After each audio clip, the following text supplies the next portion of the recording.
Hello, Millwall fans. Paul Eiffel here. It's time for Chat with Chaps.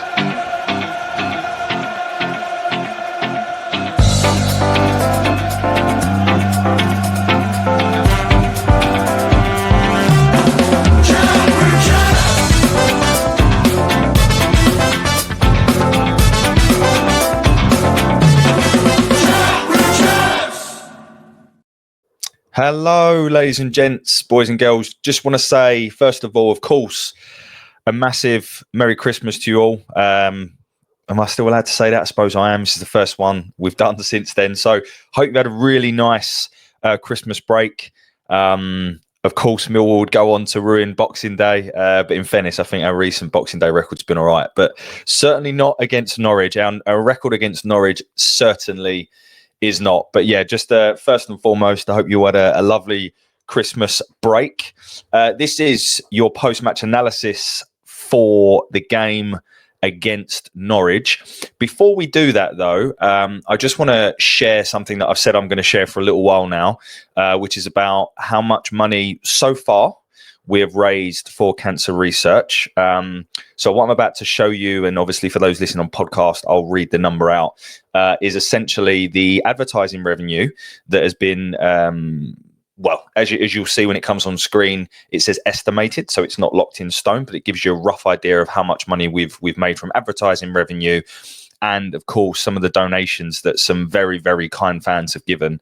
I had a couple of people come up to me at the last home game to talk about how they could donate to cancer research via the channel. So I will set up, because I'm being asked to, I will set up a Just Giving page where if people want to donate, of course, all the money will go to Cancer Research UK, that you can do that. The other thing is if you donate via YouTube, which is possible, YouTube take a cut. So if there's a way of us bypassing that and getting more money in the hands of the charity, that's fantastic. So, but I could not have written, and I know I'm going off on a tangent here, guys, but hopefully you understand it's all for good stuff. I couldn't have written where we would get to by this stage. You know, when I set this podcast up, the original ambition was just for me to do these post matches, and that was it. And then organically, it's grown into what it is now. And I want to give a massive thank you to the boys who I've just completely stumbled across by accident, and I couldn't have done it without them. So a massive thank you, and of course, a massive thank you to you, the listeners who listen to all of the shows. We really appreciate it. And if you'd have told me we would have over 1,500 subscribers by Christmas, I would have laughed at you. So thank you, and that is as what has enabled us to raise this amount so far. So since August, we are estimated revenue of $567.08, which is just fantastic. You know, that is such a good number, that we'll be able to give all of that to cancer research. Very lucky to also work for a company that does donation matching. So whatever we raise, we'll be able to double as well. So it's just brilliant. It makes everything worthwhile. That number will continue to grow. And hopefully by the end of the season, we'll have a nice big chunk that we can give. So always want to be transparent with the listeners. All of that money, we will not be taking any costs out or anything like that. All of that money will be going to Cancer Research UK by the end of the season. And we also get advertising revenue from podcast listeners. So that is also starting to build up nicely, and I'll share a little bit more about that in due course. Anyway, as much as you probably wanted to know that, you also want to hear the post-match analysis of the Norwich game, or do you? I don't know. Yes, for those listening, please give us a like. I always say this, and when I do say it, it's funny because I get loads coming through. So please, please, please, what helps us grow this channel is the algorithm. What helps the algorithm is you commenting and liking. So please, this is your call to action to go and like. Of course, if you've not subscribed, please do. And just drop a comment. You know, if you want to be like David Martin and say my hair's shit, or you want to take the piss out of something else, I don't mind. As long as you're helping us raise money, that's all I care about. Okay, so Boxing Day. We go into the game against Norwich, obviously with the 1-0 win at home to Blackburn. A little bit of confidence, a little momentum back in after obviously 6 games without a win. We're playing a Norwich side that hadn't won in 4 games. But we're also playing a Norwich side that, if my stats serve me correctly, we haven't won at Carrow Road since 1968. So we're not great against Norwich. They're fast becoming a bogey team.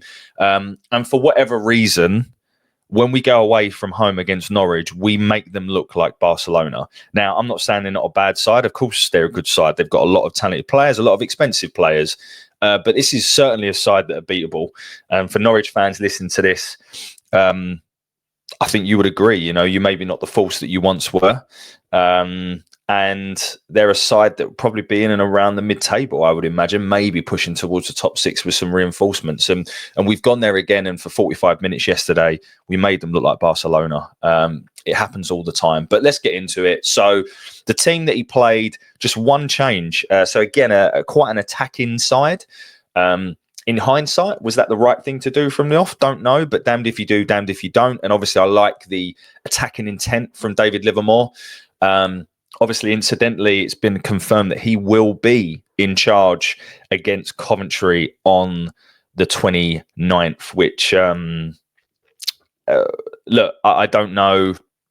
It's easy to read into things, isn't it? And obviously Alex Neil, who's been heavily linked with the job, was at the Preston game, but he lives in Preston, right? And with the greatest respect, yes, it would have been good to have him there because he could have gone there based on the fact that it was his old club, but maybe there's something in place that says he can't. Who knows? But I'm sure if he's going to be the next Millwall manager, he'd have watched that game twice over, regardless of whether it was live or not. So I'm not too worried about that. And just hopefully we get an announcement before the turn of the year. So the team was Lucas Jensen in goal, back four, right to left of Ryan Leonard, Javit Tanganga, Murray Wallace, Joe Bryan, Casper Denor, George Saville in the centre of the park, and then a very, very young and inexperienced front four, but an exciting front four. Again, right to left, Femi Aziz, Romain Esse in the 10, Idemo Mak on the left, and then the one change was Mihailo Ivanovic coming in for Macaulay Langstaff. So an attacking side for sure. However, unfortunately for us, we were to find ourselves 1-0 down after just 3 minutes. It's decent build-up play from Norwich, but we have to do better than that. The whole of the first half, we were really uncharacteristically poor, out of possession, no real shape, and this was so sloppy. But they take we give away a stupid free kick. I think it's Tanganga that does. We had so many opportunities to stop that before, and this is so representative of the game throughout. But they take a free kick. Can you call it a quick free kick? Probably not, because I think the referee actually called it back. So they actually took it the second attempt. But it catches us out. If you look at Ryan Leonard's positioning, we're playing catch up from the moment that ball's played. And the ball somehow finds itself on the left-hand side. They've got 3 men over there. The cross comes into the box. And it is really unlucky. Like, it ricochets. It's actually... I was about to say it's really good defending from Tanganga. It isn't, because ultimately the ball ends up in the back of the net. But he gets there first, and it just happens to ricochet off the player, and then it falls very, very kindly for Marcondes, who puts it into an empty net. It is really unlucky, but we do have so many opportunities to clear it. They go 1-0 up, and the whole game, the whole complexion changes, because we know we don't score more than 1 goal, do we?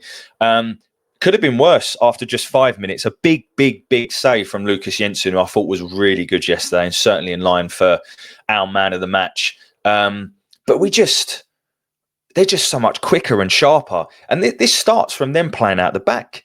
And we have multiple chances to clear this opportunity. George Saville doesn't win a 50-50. Then Ryan Leonard and Murray Wallace both have opportunities to clear the lines, and they don't properly. But it's a big save from Lucas Jensen, and we could be down 2-0 after just 5 minutes. And other than a couple of bits of magic in terms of just play, like Essa, I've written down here on 10. I think he beat 3 players and put in a great ball, which unfortunately came to nothing. We just really struggled. I felt we got our press wrong. We didn't know when to press at times. Some players were pressing, others weren't. We were struggling with their 3-man midfield. By the way, a couple of Norwich players caught my eye yesterday. I know Borja Signs gets all of the credit, and you can tell he's a very, very, very good player. But the ones that impressed me most were Marcondes, who I thought was just, a real holding midfielder sort of Rolls Royce, to be fair. I thought he was excellent. And I was really impressed with the two fullbacks. The young Christine, I don't know how to pronounce it, but he was really, really solid on the left-hand side. I thought, they've got two very good athletic fullbacks that can get up and down the pitch. And of course, Kellen Fisher, who was a local lad to Millwall, signed there for 300k. I mean, this is sort of players that we should be looking to get. But anyway, then we are dealt with a blow that Imaku unfortunately goes down. No one around him holding his groin, and he is substituted.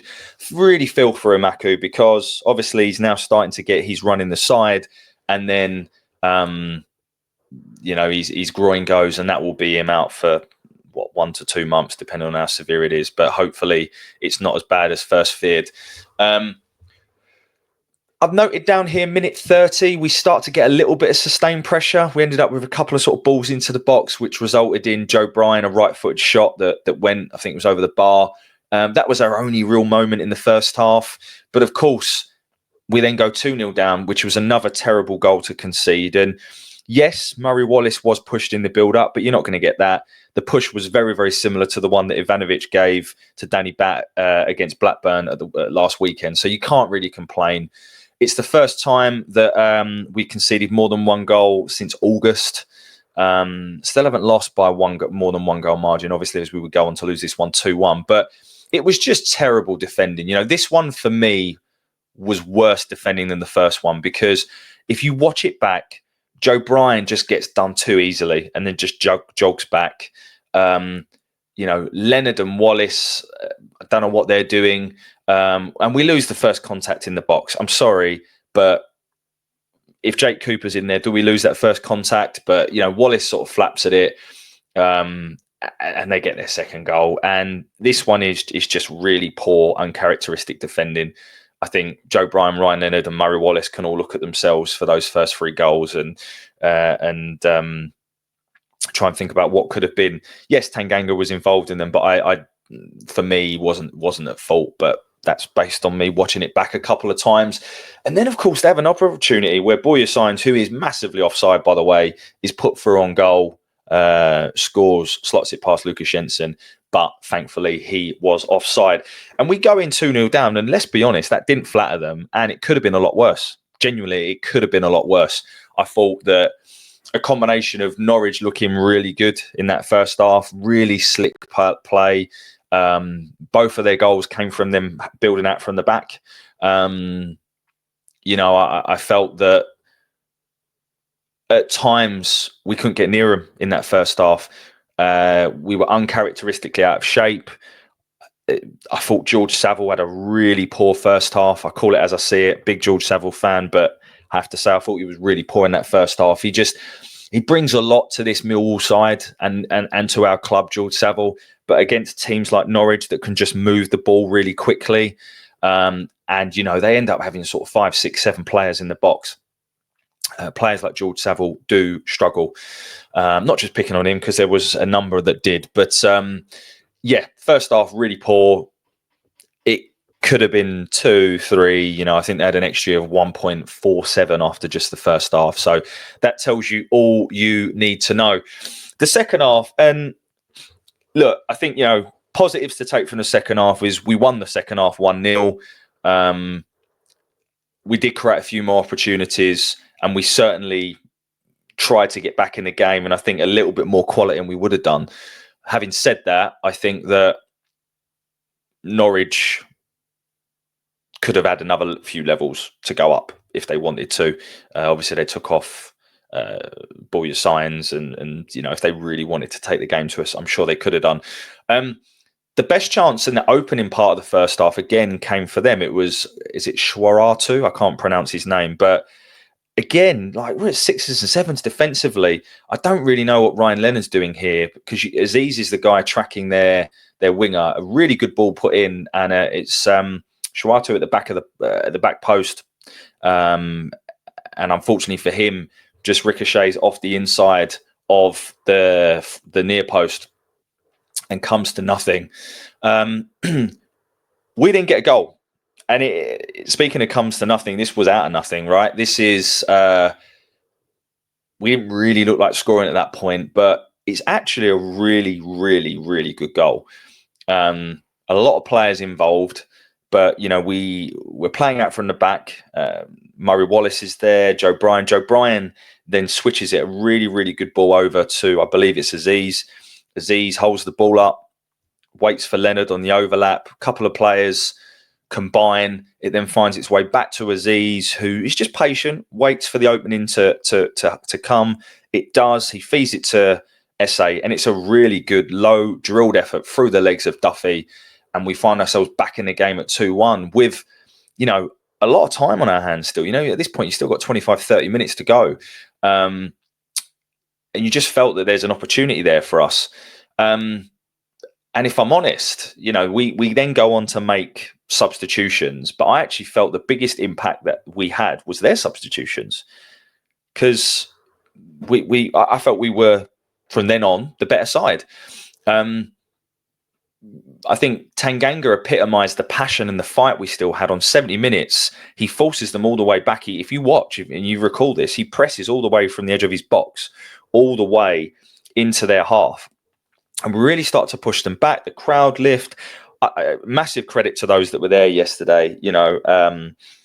I had family plans, and to be totally honest with you, I've been to Norwich away on Boxing Day before, and I just know how bad we are there. So even if I hadn't, I don't think I'd have gone. But for those that did, massive credit to you.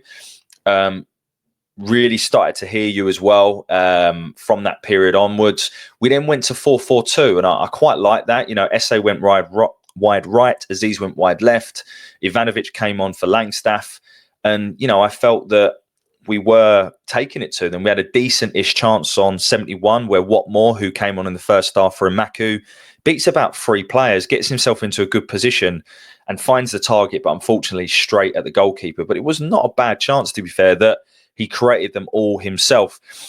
We then make a treble sub. So, George Honeyman, Tom Bradshaw, Ryan Wintle come on for George Saville, Casper Zanor and Femi Aziz. If I'm being really honest, I don't think any of those subs really had an impact on the game. I'm not quite sure the sort of formation we were playing at that point. I think Honeyman and Wintle were straight swaps for Saville and Denor. And then Bradshaw kind of went up top. And then I think Watmore went wide. But don't really think Bradshaw got in the game. Neither really did Wintle. Honeyman played a few touches. But it was... That's again where we just lack a bit of depth, don't we? If we had someone like Imaku, who was previously coming on, that would really take the game to him, could we really have gone a little bit higher? I don't know. Another good save from Lucas Jensen on 85 from Hernandez. This one's, I think, arguably better than the one in the first half. So 2 really good saves from Lucas Jensen. And then we have another opportunity, which was patient build-up. And then it's really good play, because it's Langstaff takes up a really good position. He finds himself in the penalty area, and then he just blazes it over the bar. I don't know what he's doing. I've said this before. He's trying too hard. And I've seen a lot of comments on Langstaff around whether he's clearly not ready. Is he ever going to be ready? I think that's really the comment. I still say we should give him until next season, but at the moment he's trying too hard.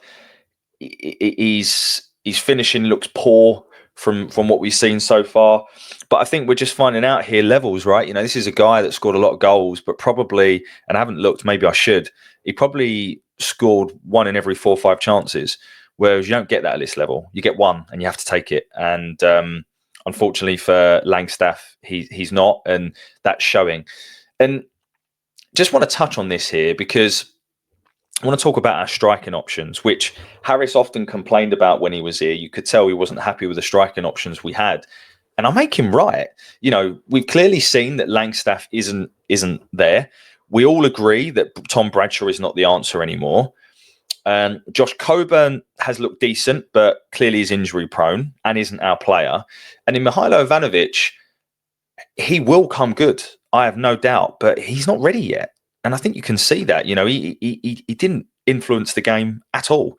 And this is not me digging him out, because it's a bit of both, right? Mihailo needs to get the service, but then he also needs to get himself involved in the game. And I think, what you can see from open play, that he's just not quite there yet. Yes, he's a threat from set pieces and things. And of course, he scored 2 goals, and we have to be patient with him. But I just don't think we have the striking options to affect the team right now.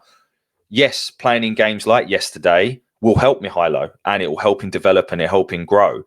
But it's going to take him time.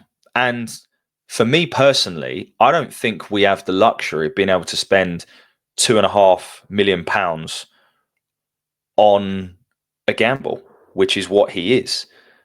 I like the fact that he's here, and I think he will go on to be worth more than that in the future. But we need a centre forward right now. And I don't think we have one that, in my opinion, is good enough. And that's something that we'll need to try and address in January. So yeah, it's a difficult one, because we spent over £3 million on centre forwards, but we spent them on players that are just not quite ready yet. And that's not to say that I don't think they will. But at the moment, they're not. You're seeing that. And this is where the margins are. And this is why we've won 1 game away from home all season. Our away form is not good enough. The other thing that really concerns me is if you take Romain Esse and Japhet Tanganga out of our side, I think we look quite ordinary, which is worrying. It really is worrying. Having said that, strikers are not necessarily easy to come by at this level that are necessarily in form. There's only 1 striker in the whole league that's got 10 goals this season, which I think says a lot. So yes, we need to be patient with Langstaff and Ivanovic. I genuinely believe that we will get a return on investment of an Ivanovic, which obviously is seen as a long-term investment. However, given our finances, should we really be spending and blowing our whole budget on someone that's not quite ready yet? You let me know what you think. Yeah. And that's it. Do you know what? It just frustrates me against Norwich, because we always make them look like such a good side. And don't get me wrong, they are a decent side. And any Norwich fans listening to this, I think you'll be about 10th unless you invest. And I think you'll say that that's fair. But I think for me, the frustrating thing is we're just 1 or 2 players away, subject to keeping Esse and Tanganga, which who knows, from being a really good side. And that's the most frustrating thing, because I don't think, there's anyone in this league that's blown me away. And I genuinely believe with a bit of structural consistency, and what I mean from that is like manager, hierarchy at the club, and then a couple more players, another defensive cover, and then another forward. There's no reason we couldn't have got in the top 10. Sorry, the top 6, apologies. And that's what's frustrating, because I feel like this season was an opportunity, whereas now it feels like it's a transitional season where obviously we're waiting on the new manager. There's 8 or 9 players that will be considered first teamers out of contract in the summer. So it just feels like a whole transitional period. We've invested for the long term, not necessarily quite now. It's just a little bit odd. And I guess what I hope for now is mid-table obscurity and nothing worse than that, as we continue to, start to build our team around the future players. I love the look of Femi Aziz. Tanganga is just, he wasn't his best yesterday, but he's a Rolls Royce at this level. We know that. Denor, Ivanovic, we need to start building the side around these players, whilst also, getting that blend right between the youth and the experience. So it'd be very, very interesting to see what happens over the next few months. I'm hoping by the time we get back to the Den on New Year's Day and we welcome Mr. Gary Rowett, whose Oxford side won yesterday 3-2. They were 3-0 up at one stage. We've got a new manager. And, for me, I wanted him when Joe Edwards came into the building, but I want it to be Alex Neil. I think he is, I will do a more detailed piece, but I think he's the right fit for us. He's a straight-talking, no-nonsense manager that has a clear identity with his teams. He plays aggressive attacking football. He does have a connection with the fans. He's got that, that mentality that I think we need. He blends youth and experience. I know there's a lot of rumours that he doesn't play youth, but he does. He makes it personal, which I quite like. And if he does end up becoming our manager, that means he wants to be here and he sees an opportunity here, which I quite like because he's been out of the game for a long time. And if you listen to the interviews, there's a really good one with Gab Sutton. He talks about having to be the right opportunity next and going in at the right time. And if he does become a manager, that means he thinks this is the right club at the right time. And I'm all on board for that. I think anyone who thinks we can get better than a guy that's managing the Premier League, that's got 3 promotions on his CV, I think you live in cuckoo land, unfortunately. So that's my take on it. But look, I've gone around the houses here. I think to summarise, beaten by a much better side yesterday. I think on one hand, I love the intent of David Livermore to play this front 4. On the other hand, I don't think some of them are ready. Doesn't mean to say I don't want them here. Doesn't mean to say that I don't think they're going to be ready in the future. But in terms of being ready right here, right now, I'm not sure they are. And we're investing in the long term, which is the strategy that we just need to get behind. I think Norwich are going to be around about 10th, but I think a couple more players and they could be pushing for the top 6. And I guess that's my frustration with us because I really do think we're a couple short that are ready here and now with championship experience that could go in and affect this team. But it is what it is. So for me, all eyes are now on awaiting the managerial appointment. I think I'm hoping it's just now formalities that need to be completed and that's the reason that David Livermore being charged for Coventry. Obviously, Coventry, we played them recently. They beat us 1-0. They won 4-0 yesterday. That's not going to be an easy game. And it's just a little bit weird, isn't it? This kind of limbo period with Harris taking charge for 2 games. We've now obviously not had a manager for a good few weeks. It's just all a little bit odd. So the quicker that a manager can come in, the better. We looked yesterday like a side without an identity. At time, there was no real pattern to play. We just, and this is not me, shitting on David Livermore. He's doing the best he can. I don't know who took the lunchtime.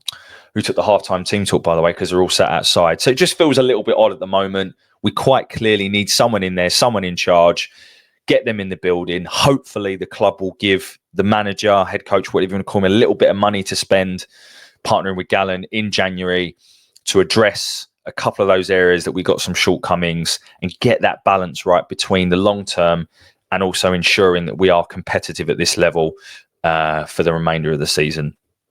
I'll leave it there. Enjoy the rest of your Christmas break. Obviously, we'll be back for the analysis against after the Coventry game. Yes, but as always, thank you very much for listening. It's much appreciated. Thank you very much for all of the likes, the shares, the subscribes. It really is what keeps us going. And again, a massive thank you to all the boys because we wouldn't be doing this without you.